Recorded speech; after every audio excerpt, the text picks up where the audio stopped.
Champions trophy আয়োজন করতে গিয়ে ল্যাজে গোবরে অবস্থা পাকিস্তানের। লাহোর ক্রিকেট গ্রাউন্ড যেন ছোটখাটো পুকুর, আর করাচি স্টেডিয়ামে তো বসারই জায়গা নেই।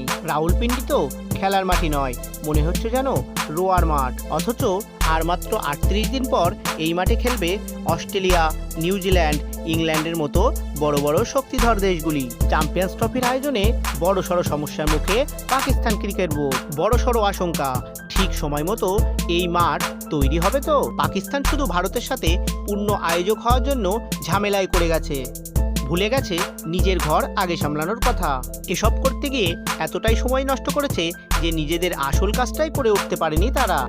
গেল টি-20 বিশ্বকাপে যুক্তরাষ্ট্রের মাঠ নিয়ে অনেক কথা শুনতে হয়েছিল আইসিসিকে। এবার তাই সব দিক বিবেচনা করে অনেক কঠিন পদক্ষেপ নিতে পারে ক্রিকেটের সর্বোচ্চ নিয়ামক সংস্থা।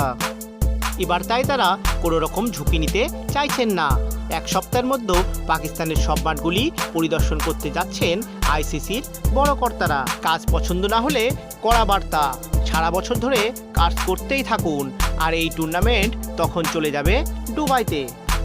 এমতো অবস্থায় পাকিস্তানে শুরু হওয়া ত্রিদেশীয় টুর্নামেন্টও অনিশ্চয়তার মুখে, যেখানে খেলবে নিউজিল্যান্ড, সাউথ আফ্রিকা এবং পাকিস্তান। যে ম্যাচগুলি হওয়ার কথা ছিল লাহোরের গাদ্দাফি ও করাচি স্টেডিয়ামে, কিন্তু গাদ্দাফি স্টেডিয়ামে তো এখনও প্লাস্টার এবং ড্রেসিং রুমের কাজই শেষ হয়নি। সম্মান বাঁচাতে তাই প্রচুর সংখ্যক শ্রমিক দিনরাত এক করে কাজ করেই চলেছে, কারণ 25 জানুয়ারির মধ্যে একটা রফাসূত্র বের যে করতেই হবে। আইসিসি যে চেক লিস্ট পাঠিয়েছে 12 ফেব্রুয়ারির মধ্যে, সেটা শেষ না করতে পারলে বড়সড় লজ্জার মুখে পড়তে হবে পাকিস্তান ক্রিকেট বোর্ডকে। বুঝবে লেট করে এসে ট্রেন মিস করা যাত্রীর মতো, সময়ের কাজ সময় না করলে কি হয়। SS GK and quiz.